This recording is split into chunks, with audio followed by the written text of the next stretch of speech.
Hi, and welcome to Untethered with Jenless, the podcast that's here to help you let go and level out so you can finally claim the life, the magical, gorgeous, creative, joyful, wonderful life that you have been put on this earth to live. I'm your host, Jen, and in this episode, we're going to talk about shining your bright light so you can inspire the world. Let's go.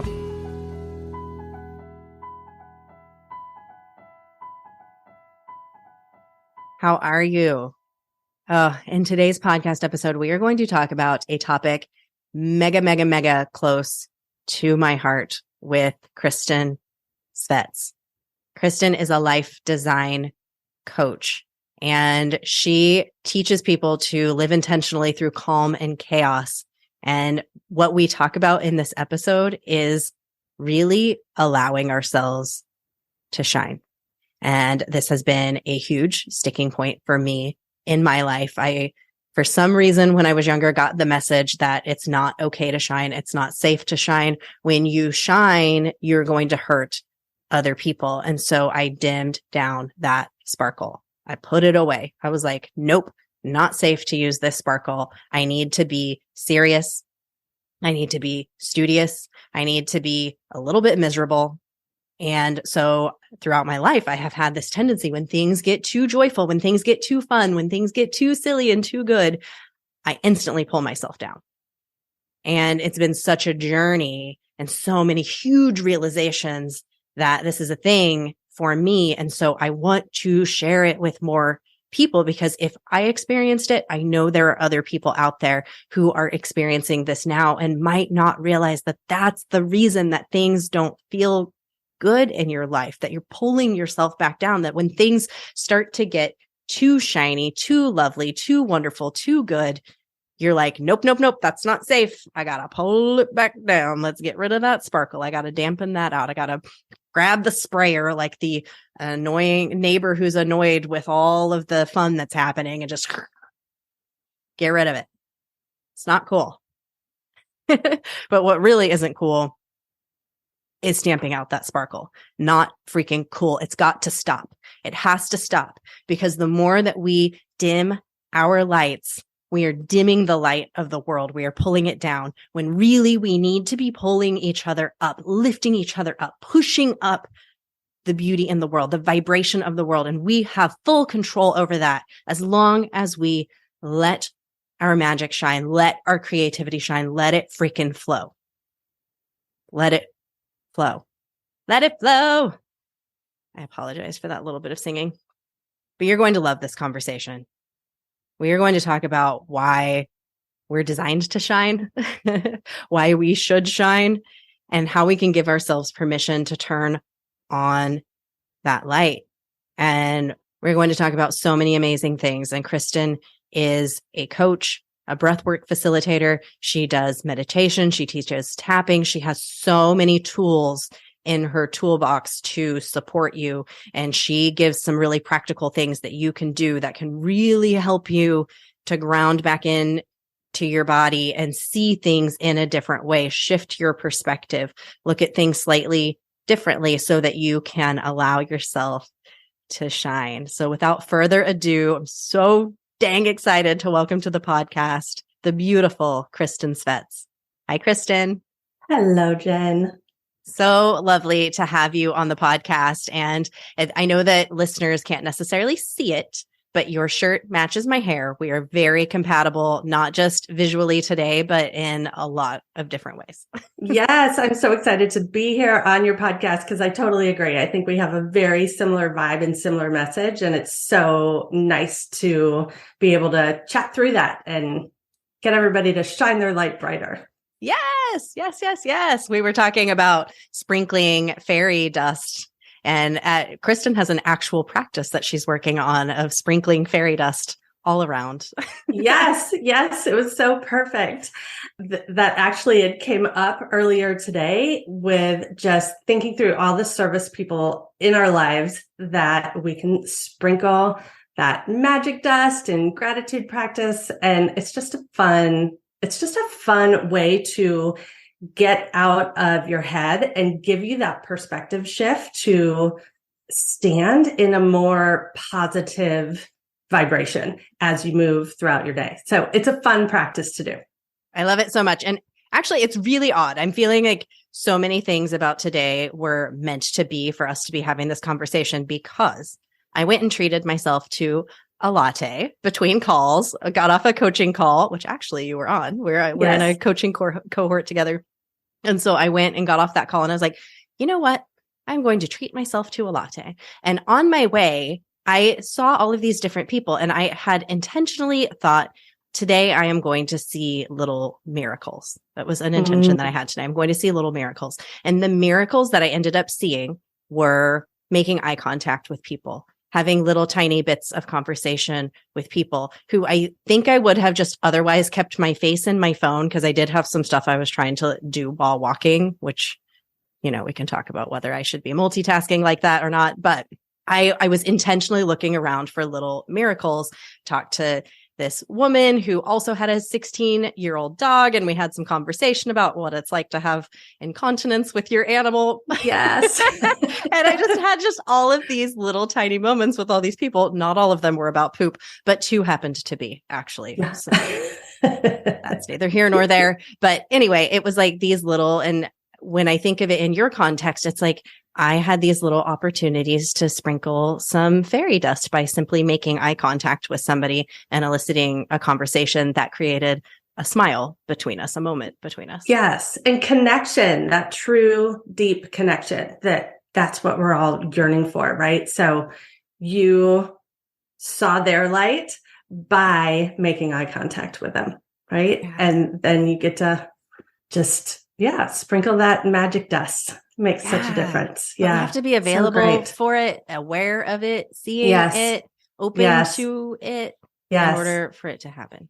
Yeah. And I will tell you another gratitude practice that I love to do when I am getting my latte is when you are at the coffee shop to think about the barista and the wonderful, beautiful job that he or she is doing and making your gorgeous latte and doing those pretty designs that they do.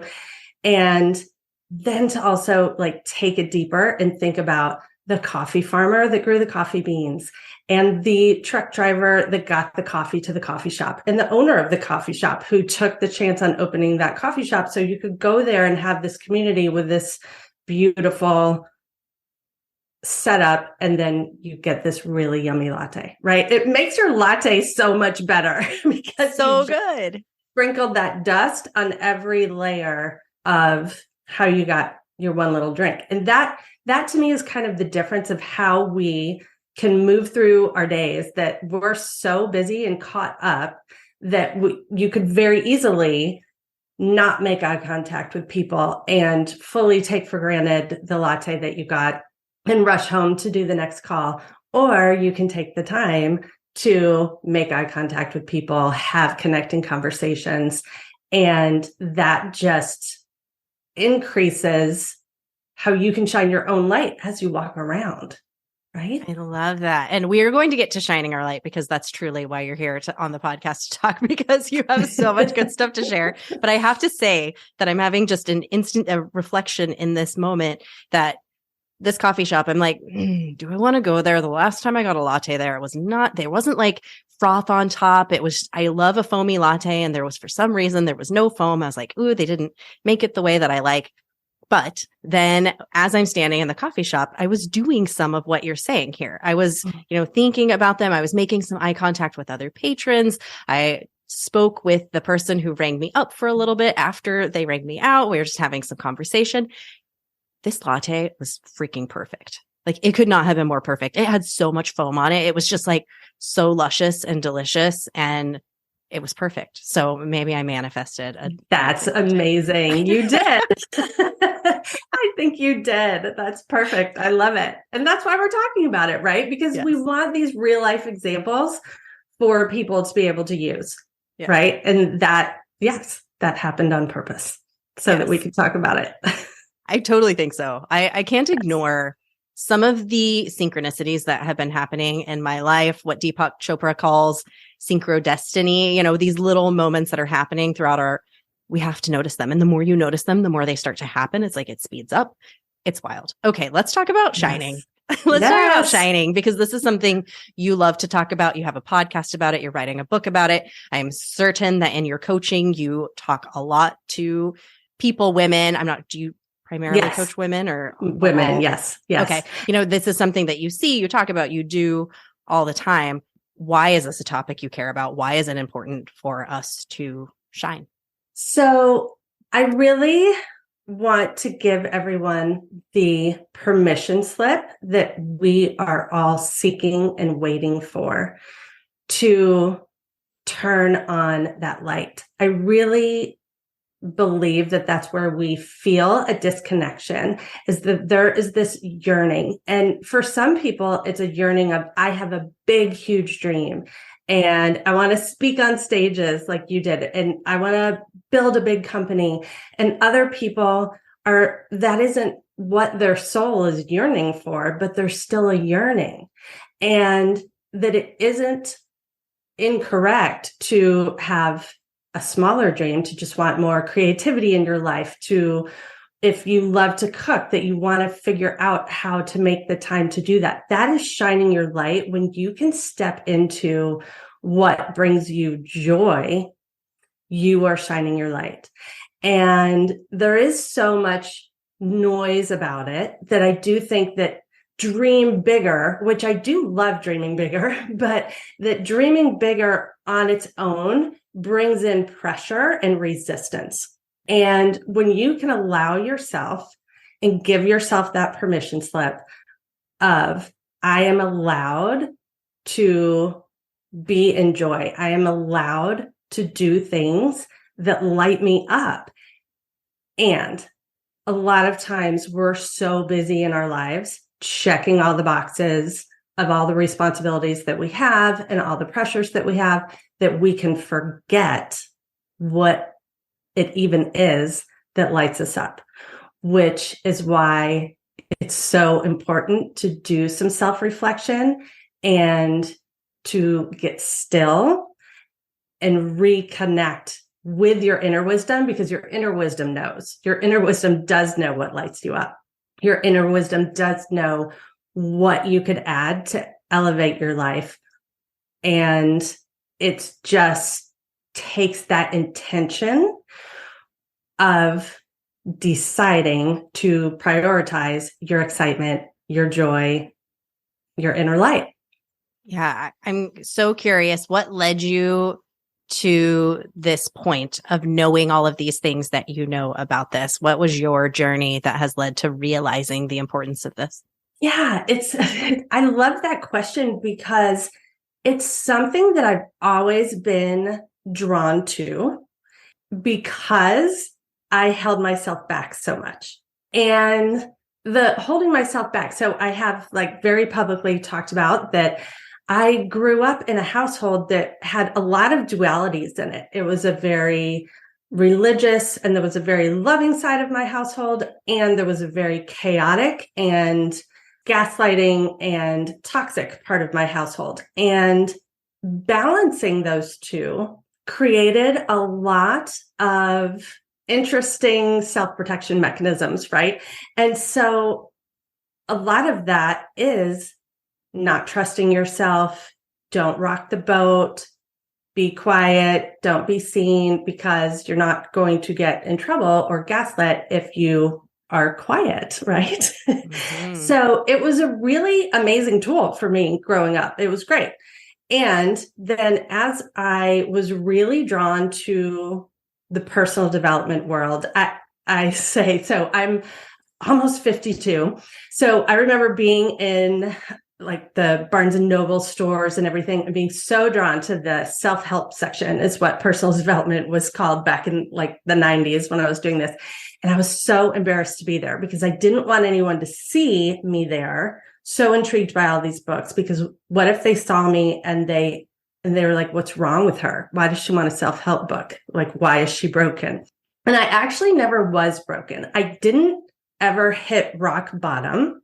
And I do credit my strength in the spiritual world that's always been there for me. So also in the 90s, standing in those self-help sections, I was tuned into Marianne Williamson right away. As soon as all of her books came out, Return to Love, Illuminati, all of those things. And those magical quotes that she has, especially of, who am I to shine my light?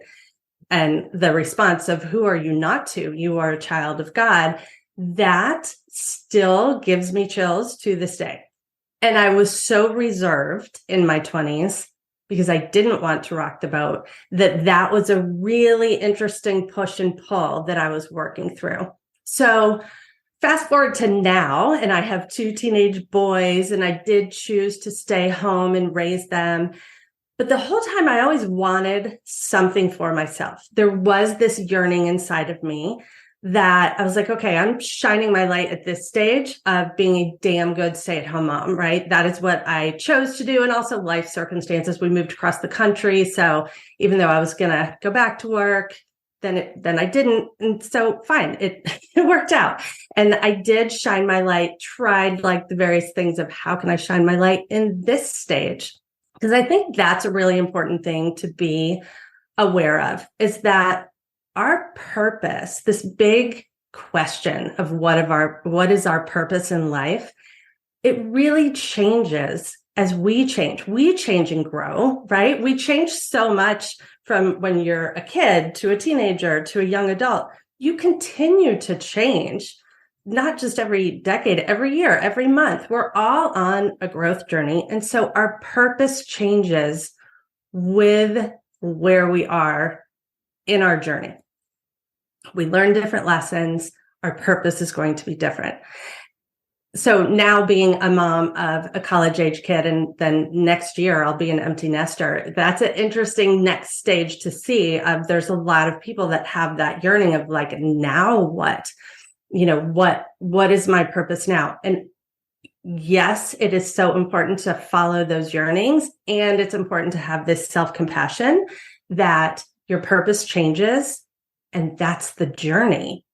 I truly think that the journey is the purpose, right? We're on this like life journey to experience the ups and downs and to experience different things. And so at different points in time in our life, we're going to shine our light in a different way. And it's just stepping into where we are at that stage and what that means. It's also beautiful. Thank you for sharing that entire journey and all of the wisdom along the way. I have to go back and pull on this one thread a little bit that really hits home with me. And I know it will with a lot of listeners too, is that moment of standing in the self-help. I say that with finger quotes section of the bookstore and feeling a sense of shame that comes with a stigma. And I also think I just turned 40 in December. And there is also this, somebody reached out to me on Facebook, an old high school friend that's like, is everybody on some kind of soul journey right now because we're turning 40? And there's a stigma. And then there could be a little bit of shame that comes up with that stigma of, oh, I'm only on this journey because of, me being 40. And it feels, then we kind of like stuff it down or try to ignore it or try to hide it. Oh, I don't want people to think that I'm on some spiritual journey because I'm having a midlife crisis, or I don't want people to think that I've got something broken with me because I care about personal development. But these are active, loud thoughts that my brain has said. And even my own interest when I was younger in psychology, I remembered hearing somebody say the only people interested in being psychologists are the people who are screwed up themselves.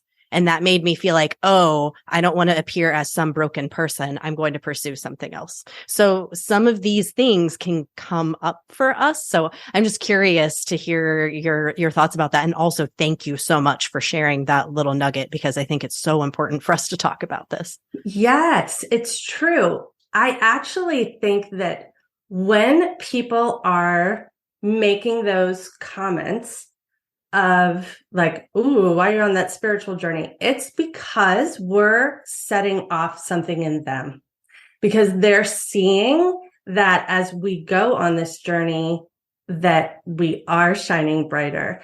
And when there is judgment of that, it's coming from their own pain and they're not aware of it, right? So we all do sit with some level of self-sabotage. We all have that inner critic. And I think it's fascinating, actually, that there have been studies done that the inner critic is just as loud at every level. So you can be in this state of judging other people who have started on this personal development journey. And it is definitely hard and scary for those of us that are, and putting ourselves out there because of that little thread of shame that sits there. And it is the rising above it that is the challenge and the gift. So yes, people there have the inner critic. We have our inner critic.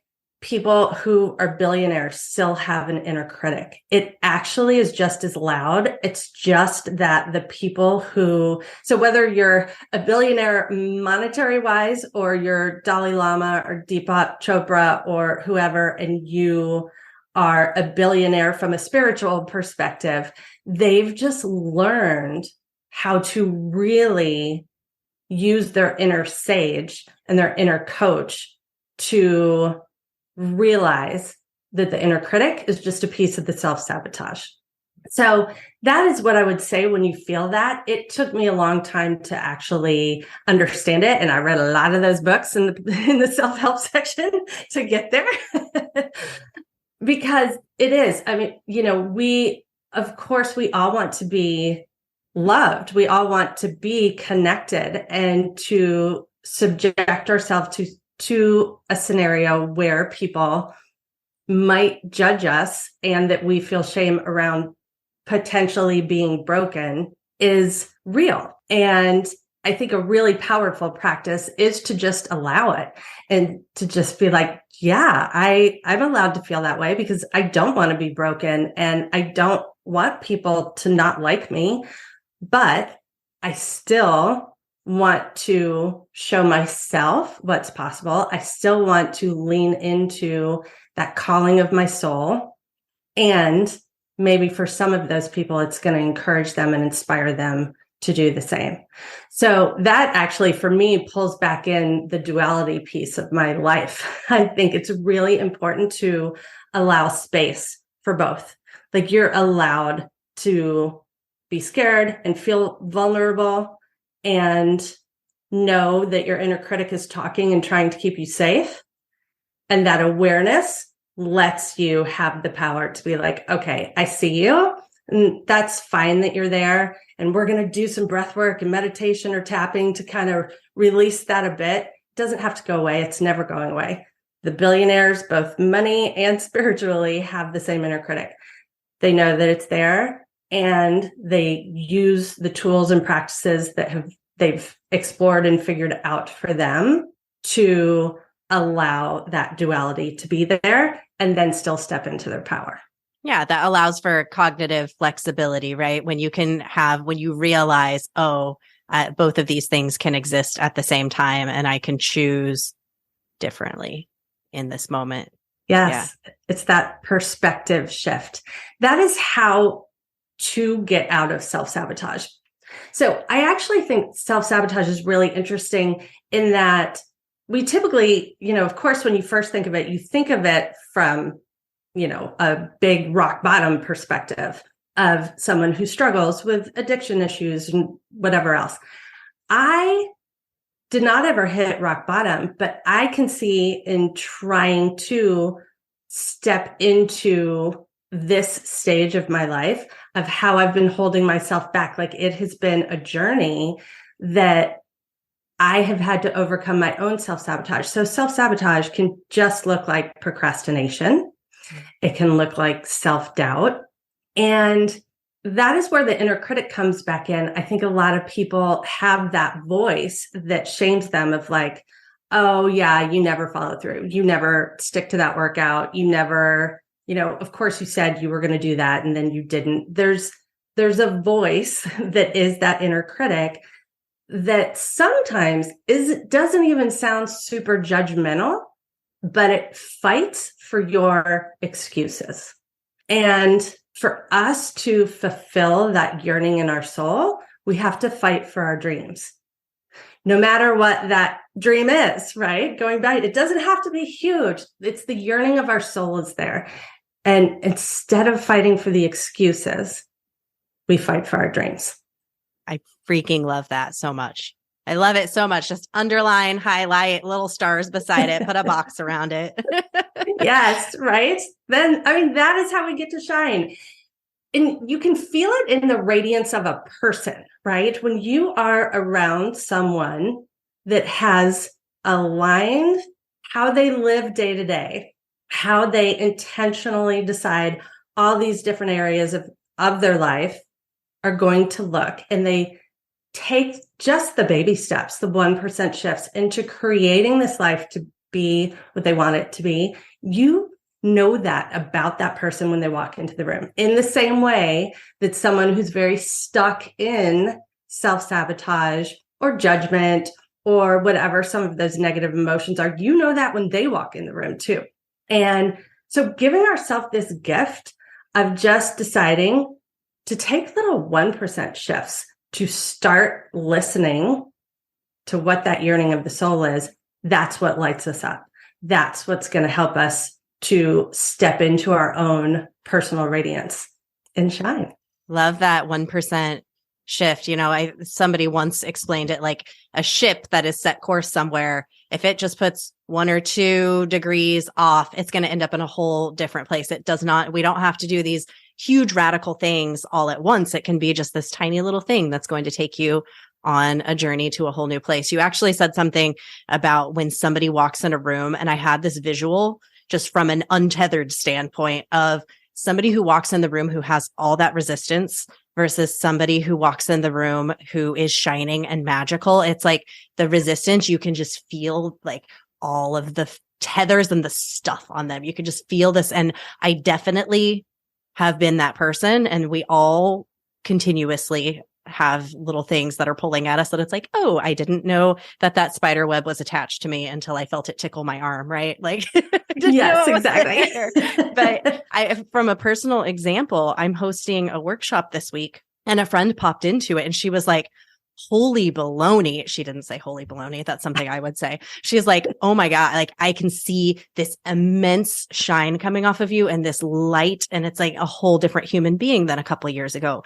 And yes, it truly, and it didn't take this entire, I didn't completely upend everything all at once. It's like little tiny shifts. And you look back and you're like, you know, I'm in the Netherlands. Do they even have a port there? Okay. You know, I'm in Australia when I had set forth to go to the tip of Africa. Yes. Right. No, but those 1% shifts create this whole new level of radiance, confidence, you shining your light. And then that inspires everyone else to do it. So it has the ripple effect, right? It's that candle, right? The candle gets to light everyone else without dimming their light. Yeah, the candle never runs out. It can light so many other candles. Yeah, yeah. That's the biggest idea that has been helpful for me for moving forward, because that resistance, those things, the voices in your head can be so strong. But when we remember that, you know, part of the effect of shining is allowing other people to shine, it's like, oh, that changes everything.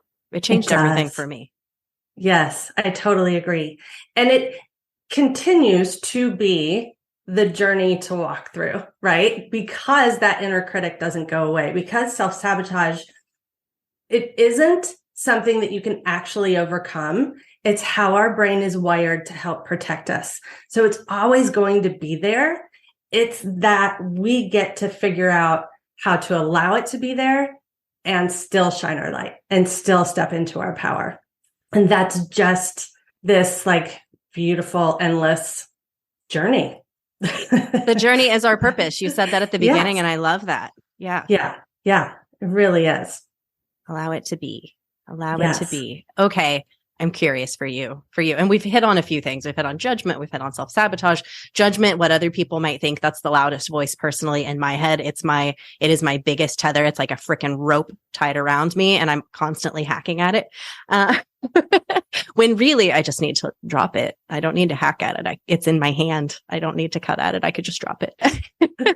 I'm curious, what's yours? Because something that I've noticed in all the interviews that I have done on this podcast is that no matter what level of success we achieve, much like you said earlier, there are still things that are coming up for you. So what is the tether that is continuously holding you?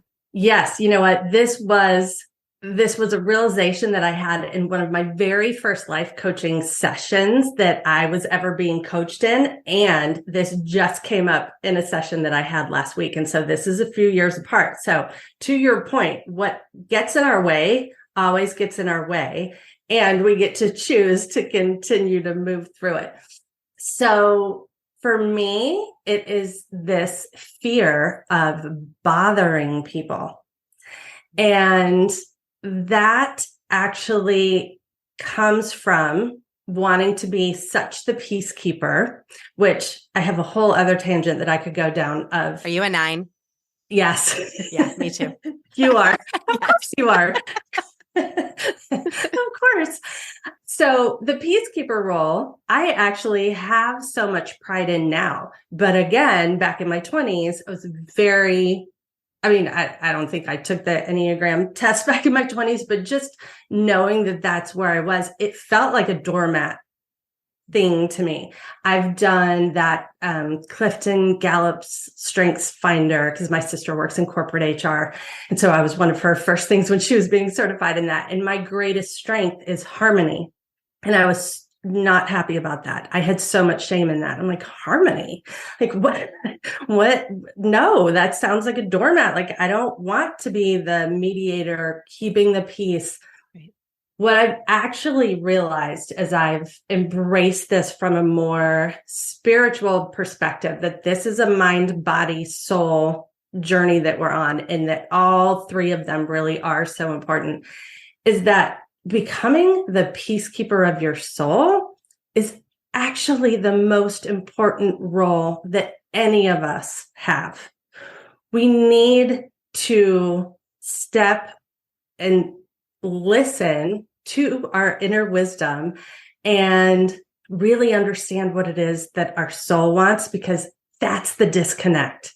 That's the disconnect to finding the people we resonate the most with. It's the disconnect to filling us up with happiness and joy and excitement. And so when we take the time to figure that out, we can get out of our own way. But so back to answering your question, mine is that I don't want to bother people. And I do know, so that this has taken me a lot of work to be able to tie these together.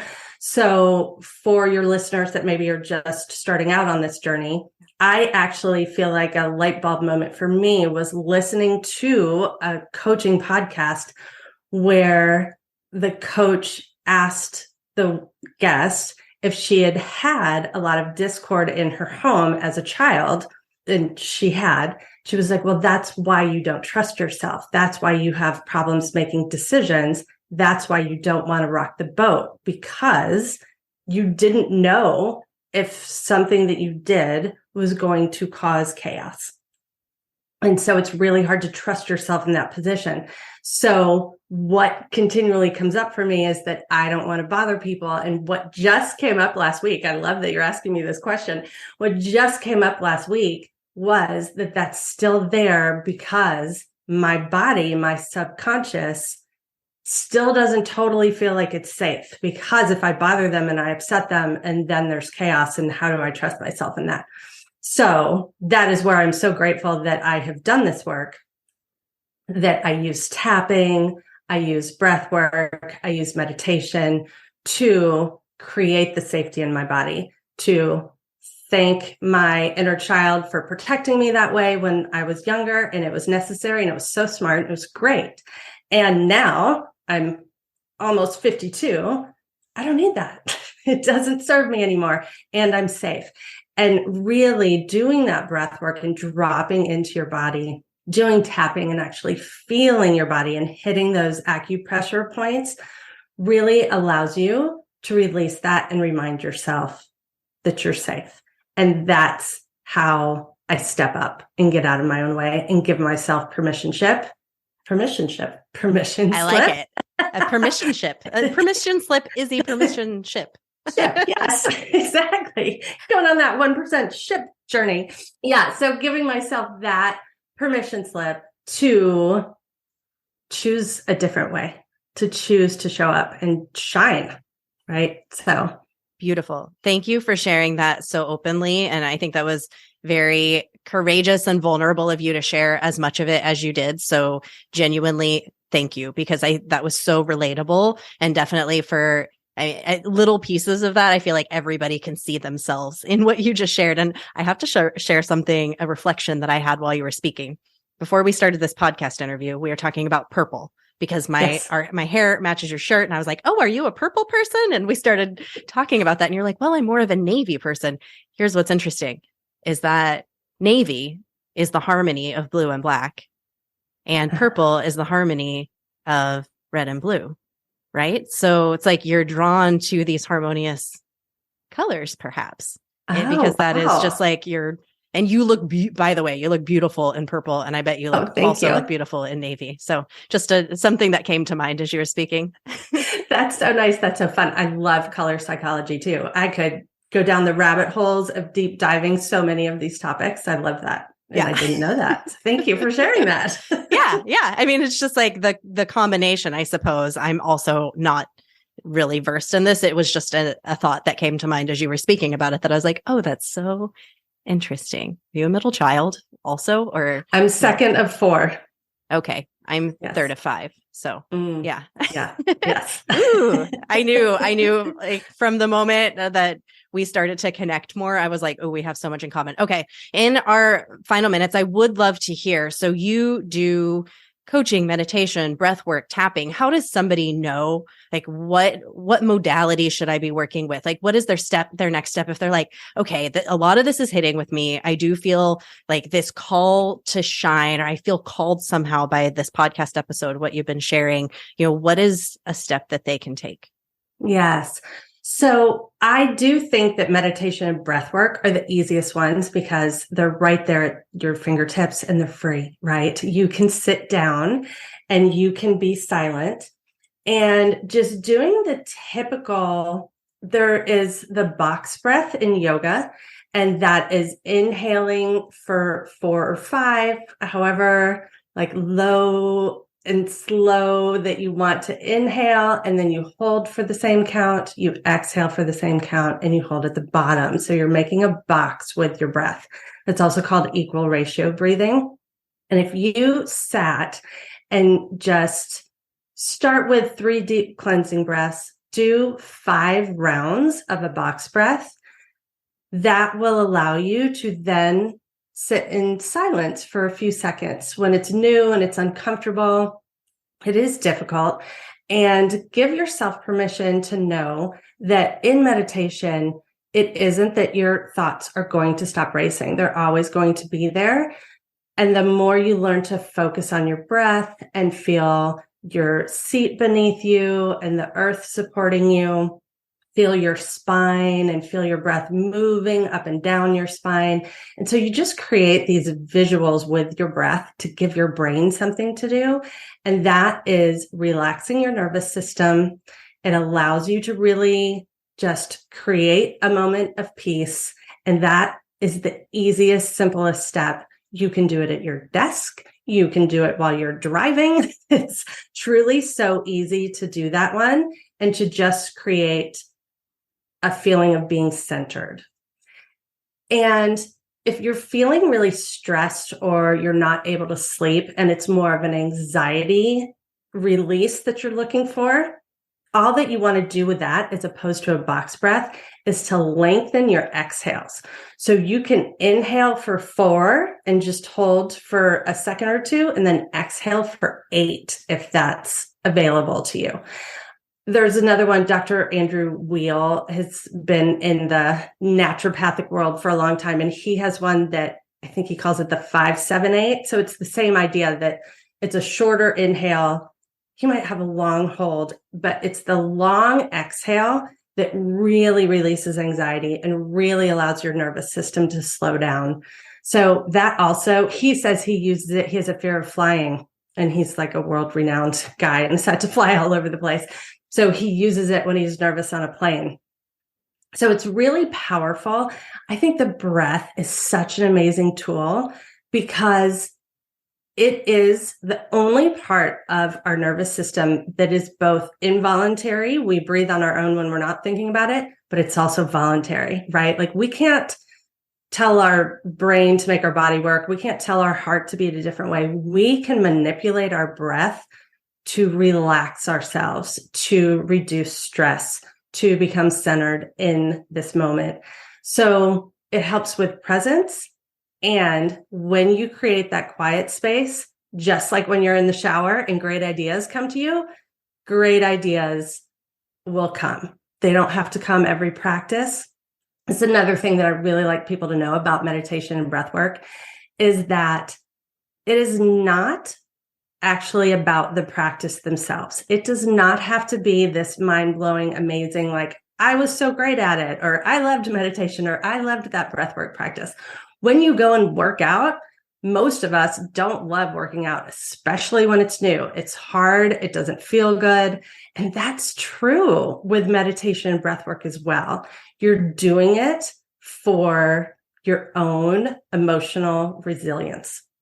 And so when you commit to exploring that, you're going to grow. And so the vision of what you want to create and how you might want to shine your light, it's not necessarily going to show up the first time you do it. It's not necessarily going to show up. It's, again, those 1% shifts. It's like you were saying that this like journey over time, over a couple of years, you get to show up in a totally different energetic state. And that is what happens. That's the journey. So give yourself self-compassion and grace when you're starting, and just choose to do it even when it's uncomfortable. Love it. Thank you for sharing that. When you were talking about the, breathe in for 4, breathe out for 8, I did it a few times just while you were speaking, and I felt so grounded. I felt the energy in like where I'm sitting. There was just kind of this like, the settling in. I felt it in my feet. There was some tingling in my body. So for anybody listening, do 4 counts in, is that what you said? And 8 counts out. If it's available to you, like you said, sometimes that extended breath might not be available at this time, but if it is, see how that makes you feel, because that was solid. I like it. Yeah, good. I'm so glad. Yeah, it's great. And it's so easy and it's free. Yeah. Thank you so much for sharing. Okay. Last question. And we've been talking quite a bit about shining and glitter and magic. Kristin, where do you see the magic in the world? Ooh, where do I see the magic in the world? I love that question. I see it in people like you who are choosing to go on this journey, because there is a ripple effect to every one of us who wants to shine their light, who wants to make a difference, who wants to just make the world a little bit of a brighter place. And that's the best magic, right? It's truly magic. It's so incredible to connect with other people and know we're making a difference. And a lot of times people don't even know what that difference is. That's kind of the beauty of the ripple effect, right? Like you don't actually know how far out it goes. That's the magic that I love.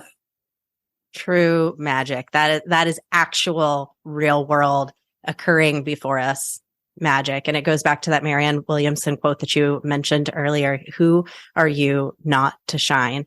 Because think about the ripple effect that you could create with that little bit of magic that you could create today by giving a smile or sprinkling some glitter on the people who are picking up your trash. Exactly.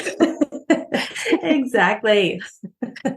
Thank you so much, Kristin, for coming on the podcast. Where can people find you, connect with you, and listen to your podcast? Yes. So they can see me on Instagram at Kristin Svets Coaching. They can check out my website for whatever events or things I might have going at the time. I do have one-on-one coaching. And so that is just kristinsvets.com. And My podcast is abundant by design. Thank you for asking me that. Yes. Yes, you'll want to connect with Kristin. She's so knowledgeable and just a beautiful human being. Thank you again so much for coming on. It was a delight to have you. Thank you so much for having me, Jen. This was so much fun. So are you feeling shiny, you magical unicorn you? I hope so. Kristin, speaking with her, I felt my own inner sparkle light up just a little bit. You know, she said some things that I wrote down that I felt like were just such good takeaways. And one of those is that our purpose changes as we do. As we go along our journey, that purpose changes because the journey is the purpose. That's the entire purpose that we're here, is to continue to learn and grow. It's why you feel that little pull inside you, that little niggle, that nudge to move in a different direction. It's because your journey is what you're meant to be here for. And if you're stopping yourself on that journey, you're not doing what you were called here to do. The journey is your purpose. Another thing she said that I wrote down is that what gets in our way always gets in our way. Like, it's just going to keep cycling back around. It doesn't matter who you are and how much growth you have. It's going to keep getting in your way. So just accept that that is the truth, and you can move with it. It's going to come with you, and you can just keep, hey, the more you do it, the faster you notice it, and the faster you can just set it aside when you notice that it comes up. And that's in my journey. I have noticed that that is the biggest thing that I know to be true. So I hope you enjoyed this episode and took something really great away for yourself. If you did, I encourage you to go share it on social media so that someone else can hear the importance of shining their own magic out into the world. Make sure that you are following this podcast, Untethered with Jen List, so that you are alerted of all new episodes. And you can also go and leave a review on Apple Podcasts. That would help this podcast to grow so much. You just keep shining your beautiful, sparkly, magical unicorn self out there for all to see. I'll see you next time.